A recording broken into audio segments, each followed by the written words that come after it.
Here we are. I've been going over in my head what to say in regards to the statement made by the PDM last night. I was disappointed and insulted at a time when we are looking to our leaders to unify and get us through this crisis together. The tone that came across lacked empathy and compassion for the plight of the people who continue to sacrifice at the risk of losing everything to keep employees paid and their businesses from going under. At a time when people are hurting, a time when people have lost their jobs, a time when businesses have dipped their hands in their own pockets to keep their employees paid, and people do not know where their next meal is going to come from. At a time when our bills are more than our income, we should be focused on the rebuilding and the establishment of our economy in partnership with the business community, because a failure to do so will be detrimental to everyone in this country. It's a matter of survival. No one in TCI started the coronavirus. Government, in its wisdom, closed the airport and initiated the lockdowns, cutting off all revenue sources for our businesses, which was the right thing to do, given the circumstances.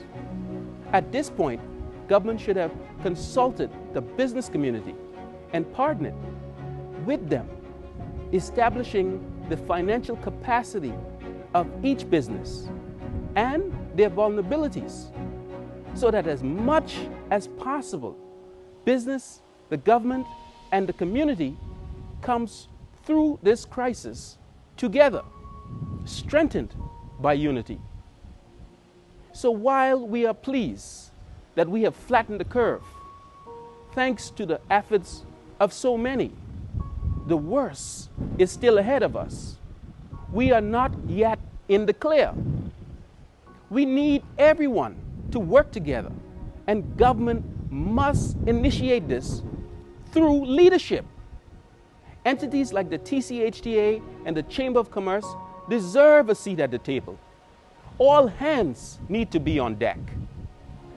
They are important entities whose ideas, strategies, and recommendations generate the GDP that drives our economy and establishes and maintains our brand and brings prosperity to the Turks and Caicos Islands. They must be taken seriously. Madam Premier, you do not have all the answers. I guarantee that. Businesses and stakeholders should be encouraged to hold the government accountable and call them out when they are wrong, rather than accepting the criticism. You've doubled down and demanded that heads of the TCHTA roll without even meeting with them. On top of that, you've insisted that they thank you for providing a stimulus. Madam Premier, those funds belong to the people. That is not your money. Let me remind you that the government works for the people and not the other way around. This is not the way to govern in a crisis where egos need to be set aside. And I have no intention of making any of this personal. And despite the tone of the PDM's response, this is not an attack on you in a time of crisis. Therefore, I would welcome you taking these comments in the light in which they are meant, which is, if we're going to get through this together, then we have to work together. There's no time for finger pointing and no time for blame game. This is time for humility, cooperation, and togetherness.